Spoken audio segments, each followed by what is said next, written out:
El primer programa computacional para jugar ajedrez lo desarrolló no otro que Alan Turing, uno de los padres de la inteligencia artificial. Turochamp lo llamó. Sin embargo, ningún computador era lo suficientemente poderoso para procesarlo, por lo que Turing lo probó en 1952 haciendo los cálculos él mismo, a mano. Cada movida podía tomar hasta media hora. En ese entonces, ni se imaginaban que en el siglo XXI los computadores no solo podrían jugar ajedrez, sino que vencerían a los mejores del mundo. Una herramienta poderosísima es la computación. Para aprovecharla en todo su potencial, recurra a un experto. Para eso está PC Geek, parte del grupo Avance, así con Z, soporte y asesoría informática desde donde la costa Pacífico estalla en 1000 pedazos.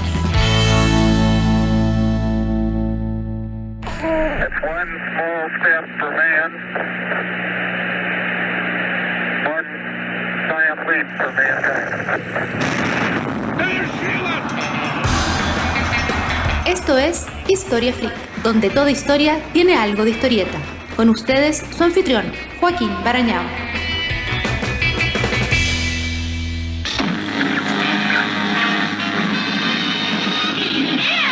Johnny Walker. He's on. Narrábamos en el episodio pasado que, para el momento en que las radios piratas echaban carbón a la hoguera de la Beatlemanía, un nuevo desafiante venía ganando la batalla por la atención humana. Ello exige remontarnos a 1925.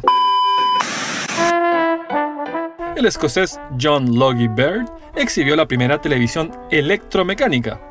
Era un disco que al rotar dejaba pasar más o menos luz por una serie de agujeros, luz que era luego convertida a señales eléctricas de manera proporcional a su brillo. Utilizaba algunos componentes electrónicos y también una vieja caja de sombrero, un par de tijeras, agujas, faroles de bicicletas, un cofre de té usado, cera selladora y pegamento. Baird debutó transmitiendo la cabeza de un muñeco ventrílocuo mediante 32 líneas verticales a una tasa de 5 imágenes por segundo. El sistema era crudo y la calidad paupérrima. Menos mal que el año siguiente, el mormón Philo Farnsworth hizo debutar la televisión electrónica que, tal y como nuestros padres nos advirtieron desde nuestra infancia, nos puso los ojos cuadrados. Comprobable científicamente. Operaba en base al principio del tubo disector, un avance que Farnsworth resolvió a los 14 años y que la mayoría de los entendidos creía imposible. También escaneaba líneas paralelas, idea que se le vino a la cabeza mientras araba patatas, observando el movimiento de ida y vuelta de filas paralelas. Farnsworth desarrolló su proyecto en plena ley seca y la policía de San Francisco dedujo que el flujo de cajas de insumos que entraba y salía de ese sospechoso reducto de persianas cerradas no podía indicar otra cosa que una destilería clandestina. El padre de la televisión fue arrestado.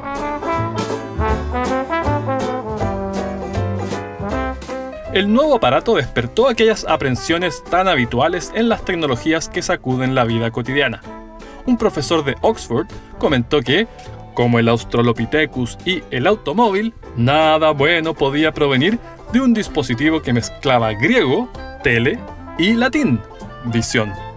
Lee De Forest, el pionero radial del episodio anterior, declaró en 1926 que aunque teórica y técnicamente la televisión puede ser factible, comercial y financieramente, la considero una imposibilidad, un desarrollo en el cual no necesitamos gastar ni un momento en soñar.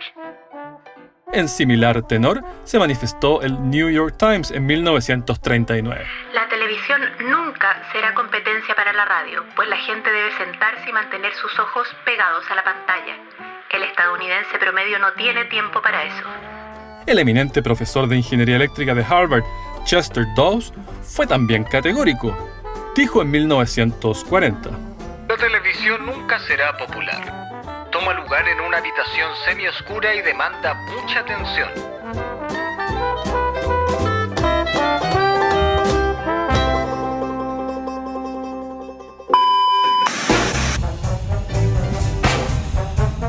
Contrario a esta letanía de presagios, la tele comenzó a entrometerse en los hogares. En 1935, la BBC hasta formó un subcomité encargado de acuñar el término adecuado para la creciente clientela. Antes de decantar por viewer, barajaron overlooker, visioner y teleobservist. Las repercusiones de la masificación fueron incluso oníricas. En un estudio de 1942, el 71% declaró que rara vez o nunca soñaban en color. Un patrón hoy casi por completo desvanecido, salvo por uno que otro que experimentó la tele en blanco y negro durante su infancia. Porque sí, pronto llegó el color. The cameras you see before you are color cameras. They are now transmitting a black and white picture. By pressing this button, which I now do, the cameras are transmitting a live color picture.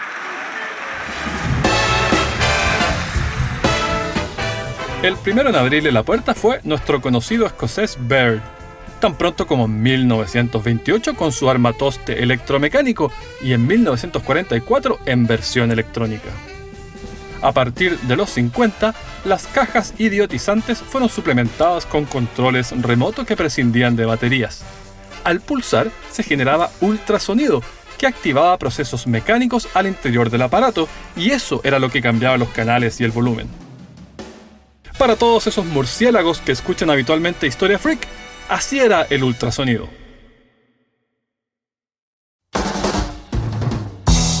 La amplia adopción del nuevo medio señalaba que había llegado para quedarse. En la Comisión Federal de Comunicaciones de Estados Unidos, en consecuencia, decidieron poner orden. Asignaron el canal 1 a servicios de radio y no renumeraron el resto, el motivo por el que las televisiones solían comenzar en el canal 2. El Papa Pío XII, tampoco dispuesto a quedarse debajo del teletren, le asignó una santa patrona, Santa Clara de Asís, por supuesto, discípula de San Francisco, que según la tradición, Dios le proyectó misas en la pared cuando yacía muy enferma para asistir. Su santidad hizo bien en subirse a ese teletren. Para inicios del siglo XXI, los estadounidenses dedicaban 500.000 millones de horas anuales a ver televisión, suficiente para redactar unas 5.000 Wikipedias completas cada año. Recapitulemos un poco. Hablamos de la radio en el episodio pasado y de la televisión en este. Dos sismos tecnológicos que redibujaron la vida cotidiana. Y resulta que hay un tercero. El automóvil. Ya abordamos su invención en el episodio 68. Ahora vamos a por el tema del momento. Su masificación.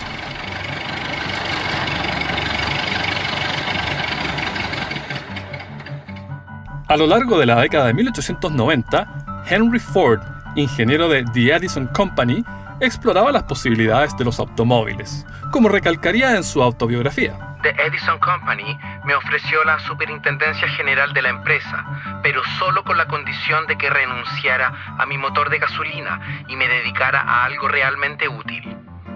Por el contrario, perseveró. Fundó Detroit Automobile Company y fracasó. Fundó Henry Ford Company y fracasó. Fundó Ford Motor Company y pregúntele a la gente que compró acciones. Los inicios no fueron lo que uno dice a lo grande. Durante la mayor parte de la década, los vehículos de la venerable Ford Motor Company usaban motores Dodge. La firma fue rechazada de la Asociación de Fabricantes de Automóviles con licencia porque Sus instalaciones no eran más que una planta de ensamblaje. Pero Mr. Ford era un tipo resuelto y ambicioso. Ilustra aquello que en 1904 él mismo batió el récord mundial de velocidad y lo hizo en un auto de su confección, 147 km/h sobre un lago congelado. Mr. Ford se embarcó en un tenaz proceso de prototipado.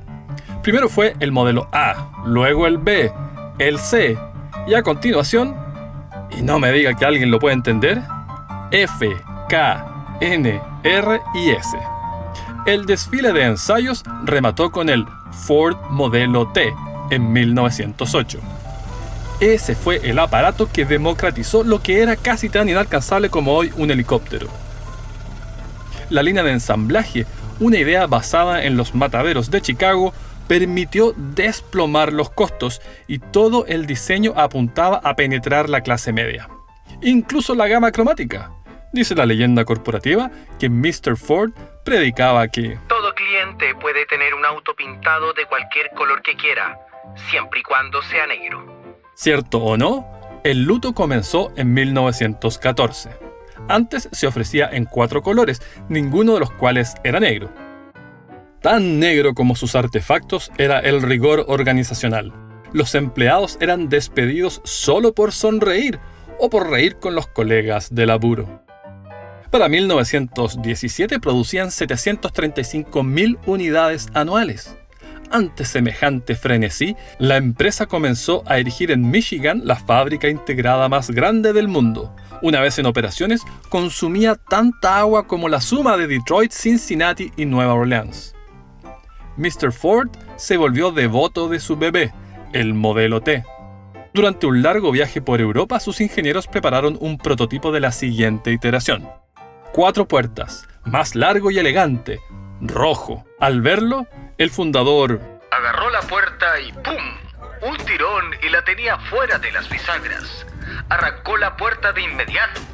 Dios, ¿cómo lo hizo el hombre? No lo sé. Saltó allí y ¡bang! Fue por la otra puerta.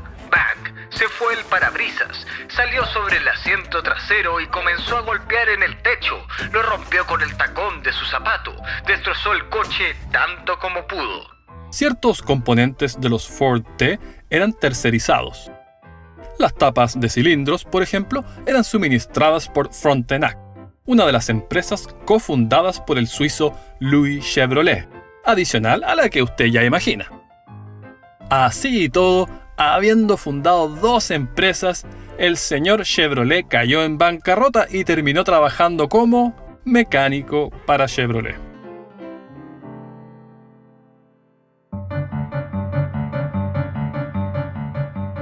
El volumen de producción del Modelo T trajo economía de escala y más reducción de costos.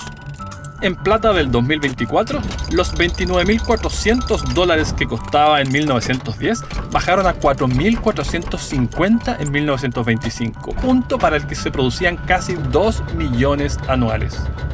Fue el modelo más vendido hasta que lo desbancó el Volkswagen Escarabajo recién en 1972, y es el principal responsable de que el automóvil despegara con tanto más vigor en Estados Unidos que en ningún otro lado. En 1920, solo Michigan lucía más automóviles que la suma del Reino Unido e Irlanda. Hacia 1927, solo Nueva York tenía más que toda Alemania, aparte de sus 50.000 caballos. Y Kansas registraba más que toda Francia. En busca de nuevos métodos para satisfacer tan ingente demanda, Ford experimentó con autos fabricados en parte con extractos de soya.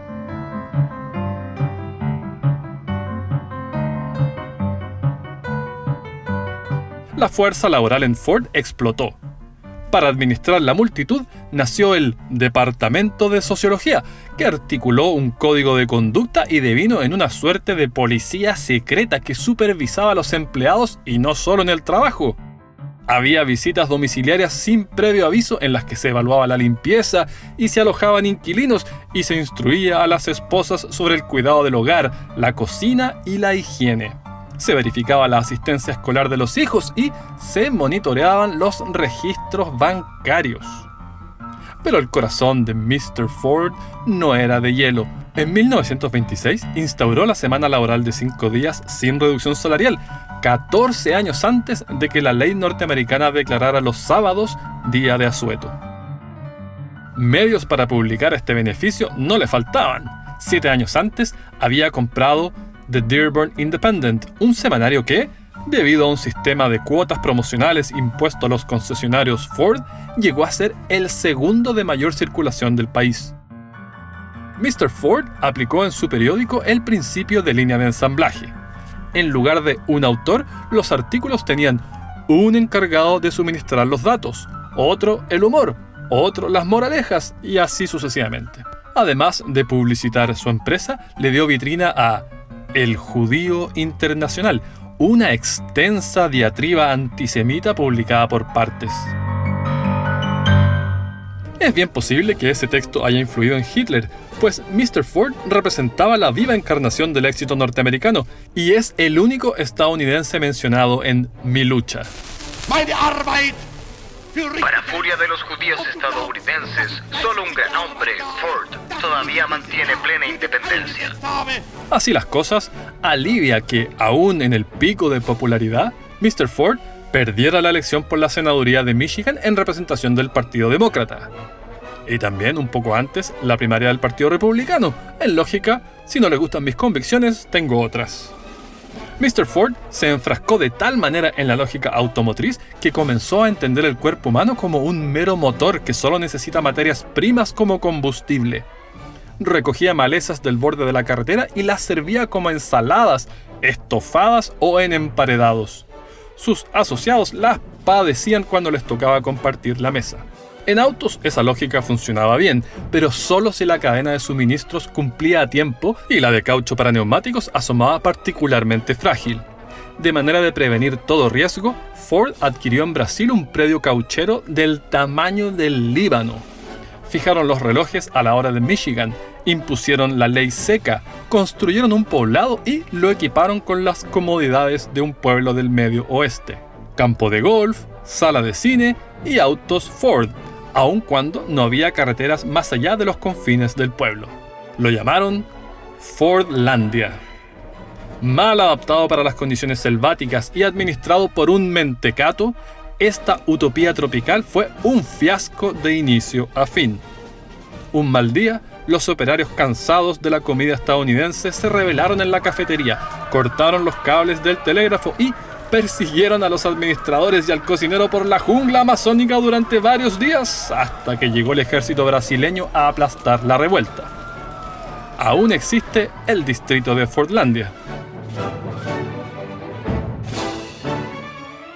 Pese a este traspié, Ford mantuvo su posición como peso pesado de la escena tuerca, de modo que estrecheces su fundador no pasaba. Esa holgura financiera le permitió comprar la casa continua a la de su ex jefe, Thomas Edison. Cuando Edison quedó confinado a una silla de ruedas, Mr. Ford compró una para él y le echaba carreras. La industria automotriz siguió evolucionando, aunque no siempre en armonía cósmica con la Pachamama. Una nueva pintura ofrecía tinte metálico, pero en base a escamas de arenque y requería nada menos que 40.000 ejemplares para cada kilogramo. El aceite de cachalote probó ser inigualable como lubricante para la transmisión, y en 1972, punto en que se protegió la especie, circulaban 14.000 toneladas anuales. No fue fácil encontrar sustituto, y para 1975 las fallas en los sistemas de transmisión se habían octuplicado. Claro que lo peor fueron los antidetonantes para gasolina. El telurio cumplía de maravillas, pero no había manera de sacudirse el penetrante olor a ajo con cebolla de sus compuestos derivados. El hedor volvía a los investigadores parias sociales. Fue a la siga de alternativas menos aromáticas que saltó a la palestra el terror de la atmósfera. Thomas Midgley Jr. Este ingeniero mecánico descubrió que el tetraetilo de plomo podía reemplazar al telurio. Sostenía que era inocuo y para mostrarlo lo vertió sobre sus manos durante una conferencia de prensa e inhaló el vapor que emanaba de una botella durante 60 segundos. Declaró que podría hacerlo todos los días y sus pulmones ni se enterarían. Lo cierto es que Midgley fue diagnosticado con intoxicación por plomo y tuvo que ausentarse del trabajo. No hubo conferencia de prensa sobre eso, claro está.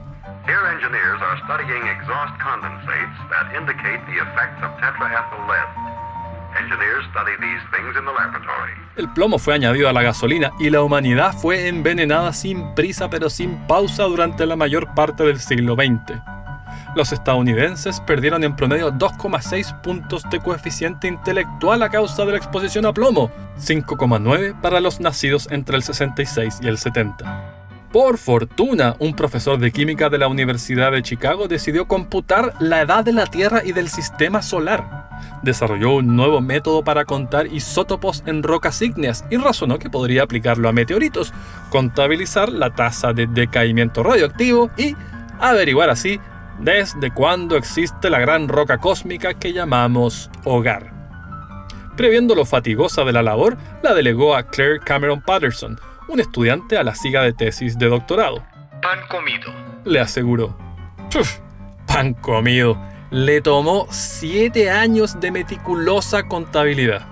Cuando por fin arribó a un número, era tal su excitación que condujo hasta la casa familiar en Iowa y le pidió a su madre que lo llevara al hospital porque temió un ataque cardíaco. 4.550 millones de años le dio, casi idéntico a la datación contemporánea. A lo largo del proceso, Patterson notó el colosal salto en la presencia de isótopos de plomo, de toxicidad bien conocida hacía mucho. No tardó en atar los cabos y dedicó buena parte del resto de su vida a difundir evidencia científica sobre el envenenamiento concertado. En forma póstuma, Midgley acabó por perder la batalla del plomo, pero ¿para qué arruinar la atmósfera de una sola manera si puedes hacerlo de dos? Su legado sigue machacando nuestro planeta a través de los clorofluorocarbonos que él ayudó a desarrollar, aquellos gases que llevaron a la UTI a la capa de ozono y que además son potentes gases invernadero. El combo tetraetilo de plomo más clorofluorocarbonos llevó a un historiador a escribir que Midgley tuvo más impacto en la atmósfera que cualquier otro organismo en la historia de la Tierra. Aunque él no alcanzó a presenciar ninguna de sus dos tragedias. A los 51 contrajo poliomielitis y quedó postrado. Como insaciable inventor que era, ideó un elaborado sistema de cuerdas y poleas para levantarse de la cama. Un día se enredó en ellas y murió estrangulado.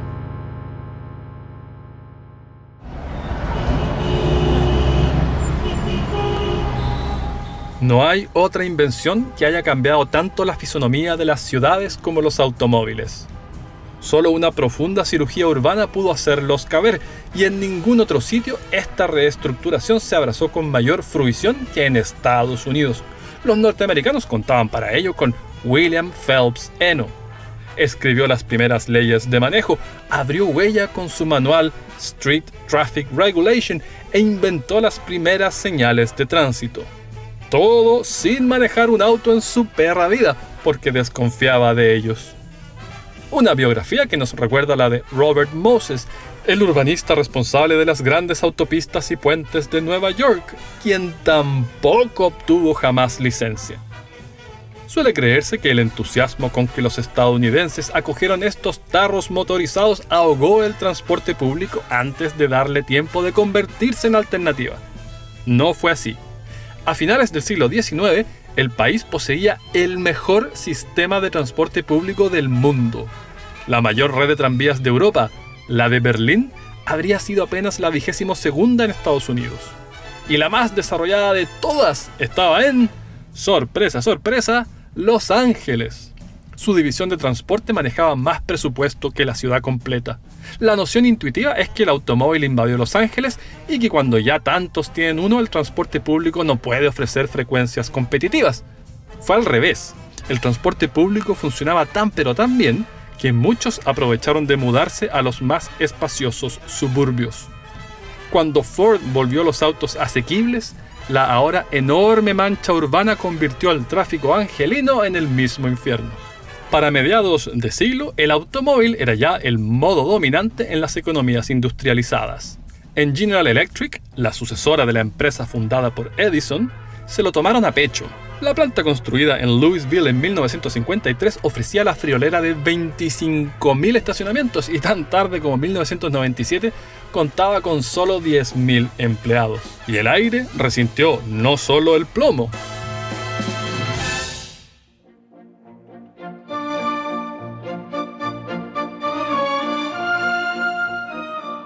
Durante el gran smog de 1952 en Londres, una función de la Traviata en el Sadler's Wells tuvo que ser suspendida tras el primer acto porque el público no veía bien el escenario.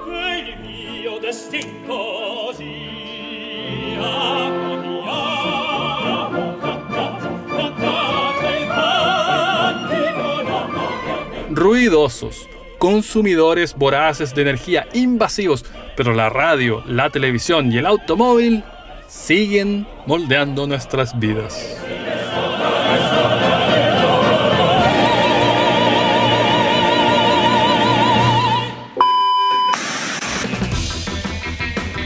Eso fue Historia Freak, escrito y narrado por Joaquín Barañao.